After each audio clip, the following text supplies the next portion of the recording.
Hey everyone, let's dive right into this explainer and unpack a truly fascinating live-action concept trailer. We're looking at a brilliant conceptual exercise that takes a beloved, lighthearted monster tale and completely grounds it in deep emotional realism.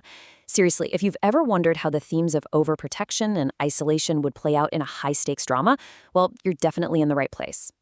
What happens when you lock away the world to protect the ones you love? It's a heavy question, right? We're going to explore this deeply dramatic premise by breaking down a concept trailer transcript that transforms a super familiar story into this intense, emotionally layered narrative. And, it's a question that resonates way beyond just a fantasy setting. It touches on those universal themes of parenting, fear, and coming of age. Let's take a look at how this whole conceptual framework sets the stage. Moving right into Section 1, a dramatic concept trailer. So the source material pitches a seriously heavy-hitting conceptual cast here. We're talking Keanu Reeves, Kristen Stewart, and Tom Holland. This lineup perfectly grounds the three distinct character archetypes we're analyzing today: the overprotective father, the confined daughter, and the human backpacker. By dropping these specific characters into a live-action, dramatic context, the concept actually forces us to take their emotional stakes completely seriously.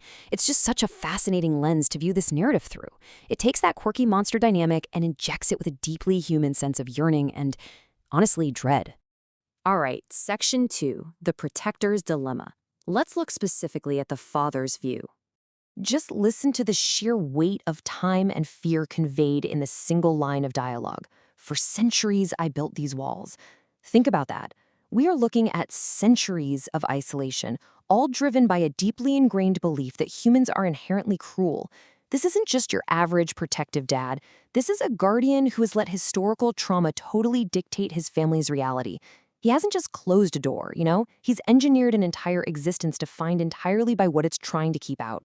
And this isolation, it's entirely driven by a fear of human cruelty. His motivation isn't malice. It's not a desire to control just for the sake of power. Instead, it's this desperate generational need to guard against outside trauma. He fully, genuinely believes the world beyond his walls is hostile. And understanding this is absolutely vital because it makes him a tragic figure rather than just a straight-up villain. He's operating out of a profound, albeit totally suffocating, sense of love. The crucial point here is that his love manifests as physical architecture. It's a literal fortress designed to keep danger out. Every stone, every shadow, every locked door. His parental anxiety has literally been cemented into the very foundation of their home. But as we're about to see, when you build a massive fortress to keep the world out, you inevitably end up trapping the people inside. Which brings us to Section 3, protection or a cage. Let's switch over to the daughter's view. This central conflict perfectly exposes a tragic disconnect between the father's intent and the daughter's reality. What he meticulously designed as a shield, well, she experiences as a prison. It's a really powerful realization that safety, when forced, can strip away a person's autonomy. The exact thing keeping her physically safe is actively harming her emotional and spiritual growth. It's a totally fascinating dichotomy. As you can see, the exact same physical setting is viewed as a safe sanctuary for protection by one generation and an imprisoning cage by the next. It's a classic clash of perspectives. Both characters are entirely right in their own minds, which absolutely sets the stage for an inevitable fracture. For her, the desire for self-discovery is far stronger than the appeal of safety behind stone walls. She acknowledges the risk. She knows she has to take that first step, because she recognizes that the true danger here is stagnation. The unknown is literally the only place where she can forge her true identity, and she is finally ready to trade guaranteed safety for the chance to actually live her life. Next up, Section 4, the human outsider. A new disruption enters the mix. So this delicate, incredibly tense ecosystem is completely disrupted by the backpacker.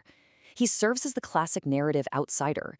Just by simply existing inside the castle, his presence reveals hidden truths and completely inverts the status quo. He dismantles the father's centuries-old prejudice against the human world just by being there. He's the ultimate catalyst for the entire story's resolution. It's highly ironic, isn't it? The very creatures the father is using to protect his family turn out to be warmer than the humans he is protecting them from.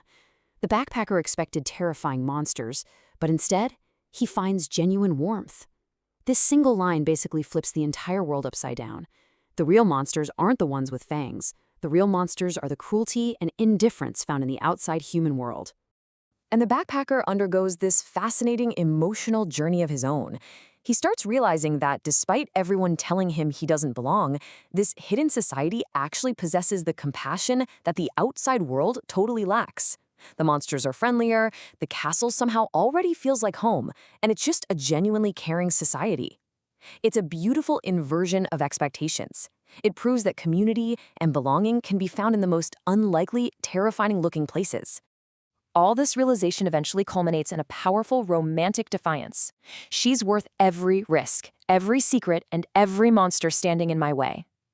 He's found something so profound in the daughter, Mavis, that he's completely willing to face the father's terrifying centuries-old defenses.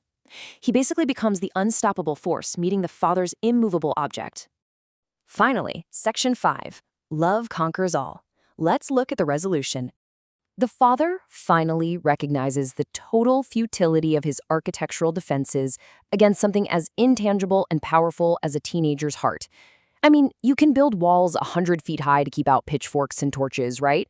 But no castle is strong enough to imprison the heart of someone you love.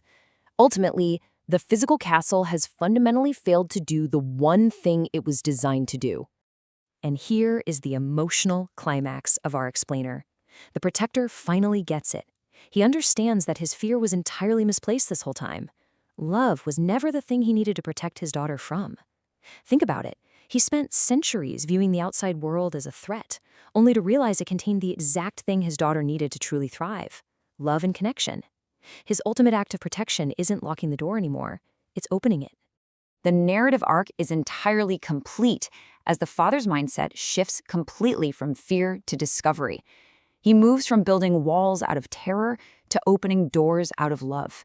It's a really profound character evolution that totally redefines what it actually means to be a protector. True protection requires the courage to let the people you love step out into the unknown. As we wrap up this explainer today, I want to leave you with this final lingering thought. Where exactly is the line between protecting someone and holding them back? The source material shows us that the line is incredibly thin, and it's so often blurred by our own anxieties. It's a brilliant reminder that while the world can indeed be cruel, locking it away entirely costs us the beauty, the connection, and the discoveries that make life worth living. Thanks so much for joining me on this explainer, and I really hope this gave you a completely new perspective on this compelling concept.